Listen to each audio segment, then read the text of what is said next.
Hey everyone, and welcome to another deep dive. Today we're going to be tackling something that I know a lot of you are thinking about.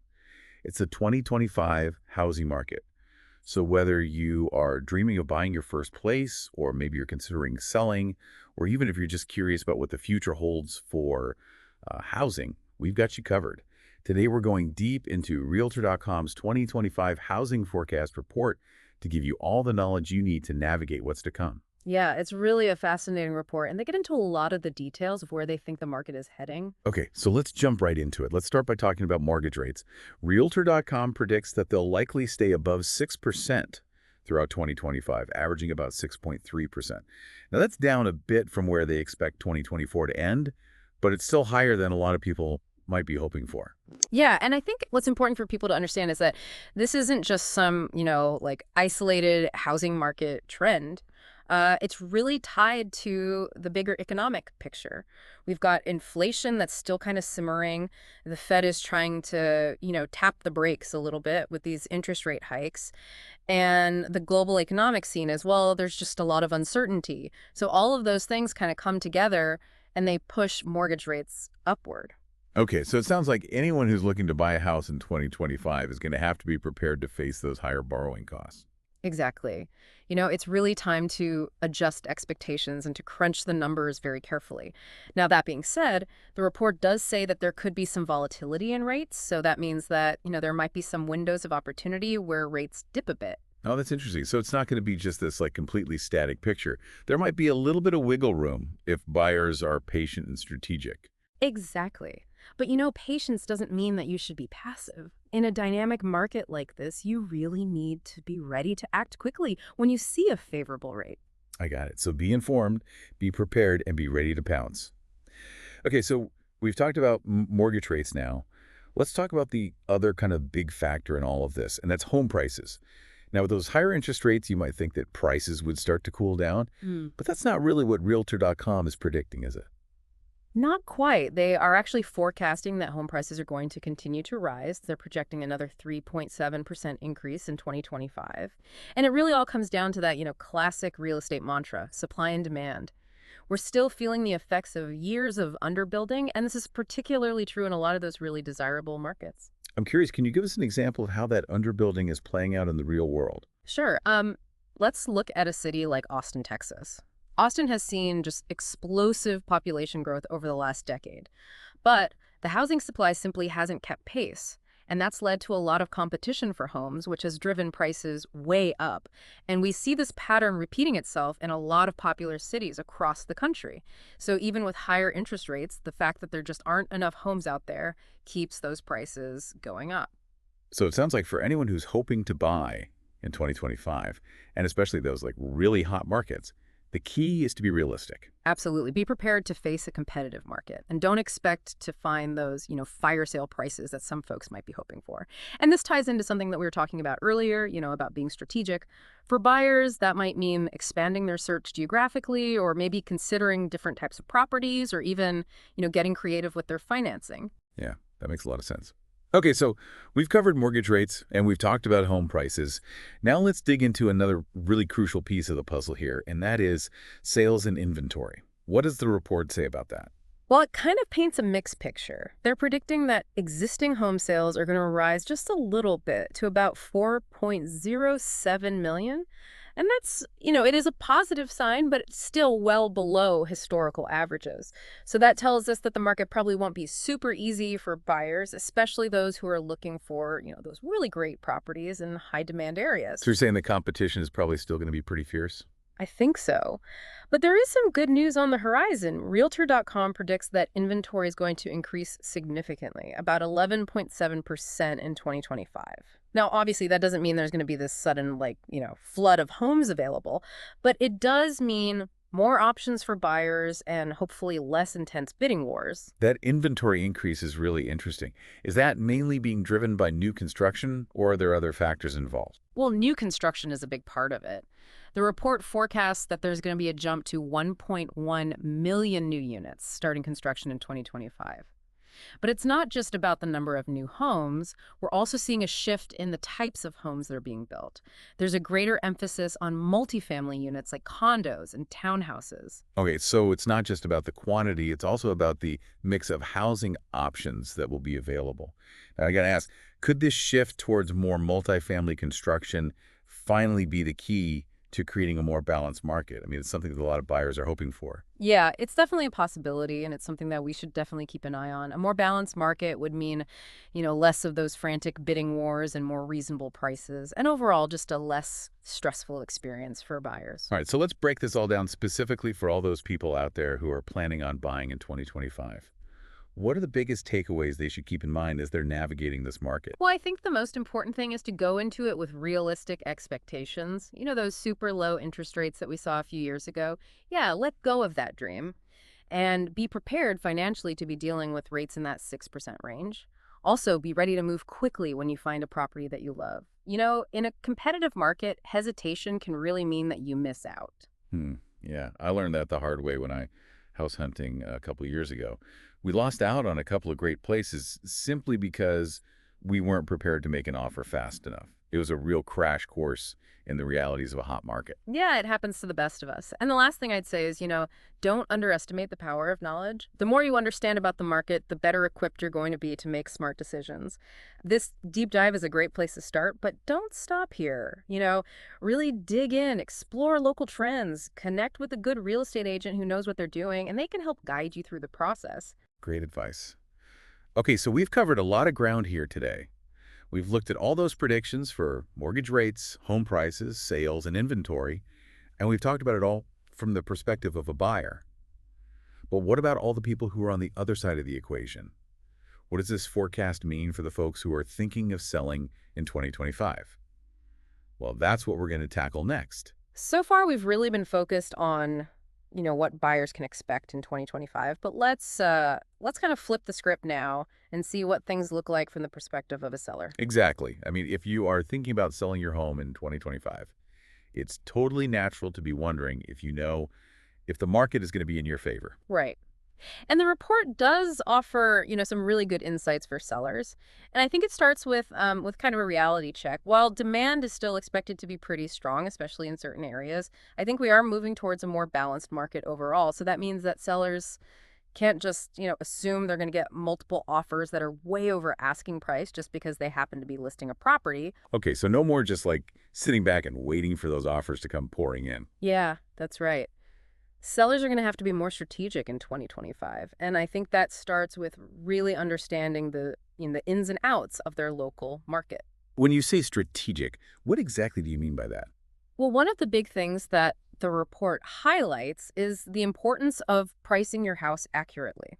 Overpricing a house, even in a market that seems like it's strong, it can really backfire. If a property sits on the market for too long, buyers are going to start wondering, what's wrong with this place? And you could actually end up selling it for less than you would have if you had just priced it correctly right from the get-go. Yeah, that makes sense. Oh, it's almost like pricing psychology, isn't it? Absolutely. Buyers today, they're pretty savvy, and they pay attention to how long a property has been listed. And beyond just the price, the report suggests that in a more balanced market, you might want to think about offering incentives to buyers. Incentives, like what kinds of things are we talking about here? Well, things like offering to help with closing costs or even, buying down the buyer's interest rate a little bit. These can be really good ways to make the deal a little bit sweeter and to make your property more attractive. Okay, those are really practical tips. It Mhm. sounds like sellers are going to have to be more flexible and more creative. Yeah. But I'm guessing that location is still a really important part of all this. I mean, some markets are just hotter than others, right? Location, location, location. Mm. Yeah, location is always key. And this is where the report, gets really specific. They highlight certain regions and even individual cities where they expect the demand is going to remain very strong. And that's going to give sellers in those areas a big advantage. Can you give us some examples of those hotspots? Sure. They say that the Northeast and the Midwest are going to be particularly strong for sellers in 2025. And get this, they even call out a specific city that's been just on fire lately, Manchester, New Hampshire. Manchester has actually topped their list of hottest markets for buyer demand for 10 months in a row. Wow, Manchester, New Hampshire. I would not have guessed that. So it sounds like for sellers, just like for buyers, the big takeaway is to be informed and to understand like the details of their local market. Yeah, exactly. You got it. And that brings us to another really important point, and that is the way that the different parts of the housing market play off of each other. Hmm. What do you mean by that? Well, we've been talking about the for sale market, but there's also the rental market. And these two markets really influence each other. All right, we haven't even talked about rentals yet. Wait. What's the forecast have to say about those? Well, Realtor.com predicts that asking rents are going to go down a little bit, about 0.1% in 2025. And that just continues this trend of relatively slow rental growth that we've been seeing, which is good news if you're a renter. So we're not going to see those like really big dramatic rent hikes that we were seeing a couple of years ago. Well, at least according to this forecast, that doesn't seem likely. And I think a big reason for that is that increase in multifamily construction that we were talking about earlier. All those new apartments that are being built are helping to ease the supply constraints in a lot of cities.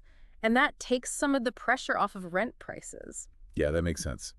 So if renting becomes more affordable, how do you think that might affect the buying market? That's a great question. I mean, if renting becomes more appealing, that could cause some people to stay on the sidelines a little longer. They might delay their plans to purchase a home. And that could sort of have a ripple effect on the for sale market. It could potentially ease the demand a little and maybe even slow down the rate at which prices are increasing. Okay, so it's all connected. Changes in one part of the housing market can really affect the other parts. It really is like a giant ecosystem, isn't it? Exactly. And understanding those connections is key for making good decisions, no matter whether you're buying or selling, or even if you're just trying to make sense of it all. So we've covered a lot of ground here today. We've looked at the predictions, we've talked about the challenges, we've gone over some of the strategic things that both buyers and sellers need to be thinking about. But we all know that life is full of surprises, and the housing market is no exception. So what are some of the, wild card factors that could come along and just throw a wrench into all these predictions? Well, that's what we're going to dive into next. Okay, so we've spent a lot of time talking about those predictions for the 2025 housing market. But as we all know, life. Life is full of surprises. That's right. When it comes to forecasting, it's really as much an art as it is a science. I Yeah. mean, we can look at all the trends, we can crunch all the numbers, but there are always those external forces that can kind of, come in and shift things around in ways that we really don't expect. Exactly. So let's talk about some of those wild card factors, those, unpredictable things that can really shake things up in the housing market. What are some of the big question marks that are out there right now as we look ahead to 2025? Well, I think one of the biggest wild cards is just, the overall economic picture. Is the economy going to continue to grow? Or are we going to see a recession? I mean, a lot really hinges on that. If the economy stays strong, then that could fuel even more demand for housing, and that could push prices even higher than what's being predicted. But if we have an economic downturn, that could lead to job losses, and that could, make people feel less confident. And then people might not be so enthusiastic about buying, and that could put downward pressure on prices. Yeah, it's amazing how everything is so connected. The overall health of the economy has such a huge impact on the housing market. It really does. And speaking of how things are all connected, we can't forget about inflation.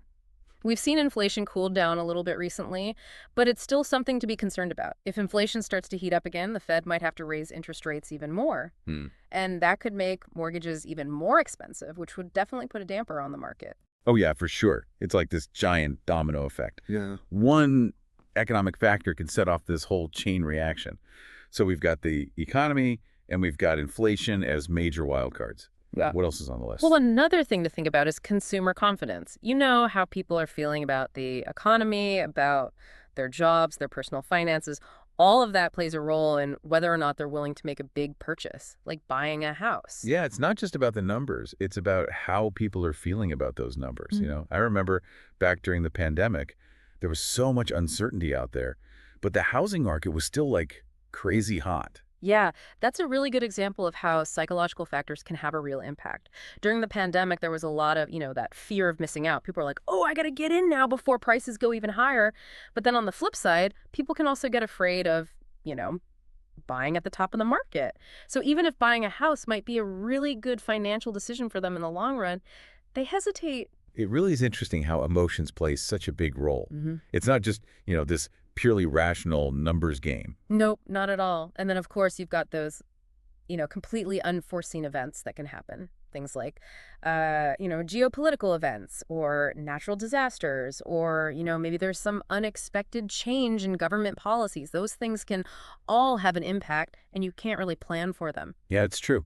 It's a good reminder that no matter how much analysis you do, you just can't predict everything. Yeah. So given all these predictions and all these potential wildcard factors, what's the big takeaway for our listeners? What should they be keeping in mind as they think about their own, housing plans for 2025? That's a good question. Well, I think the most important takeaway is this: be informed, be adaptable, and be prepared for anything. I love that. Don't just, read a couple headlines or go with your gut feeling. Really dig in and, do your research, understand the trends, and talk to people who know what they're talking about. And remember, the market is constantly changing. So what might be true today might not be true tomorrow. Exactly. And don't let fear or uncertainty paralyze you. It doesn't matter if you're buying or selling, or even if you're just kind of watching from the sidelines. Knowledge is power. The more you know about the market, the better decisions you'll be able to make. Couldn't have said it better myself. Well, folks, that brings us to the end of our deep dive into the 2025 housing market. I hope you found it informative and helpful, and maybe even a little bit fun. It's been a pleasure talking about all this with you. Likewise. And to all of our listeners out there, I definitely encourage you to check out the full report from Realtor.com. There's a lot more detail and some great insights in there. You can find a link to it in the show notes. So until next time, happy house hunting, everyone. And good luck. And remember, make sure you make informed decisions that work for you and your situation.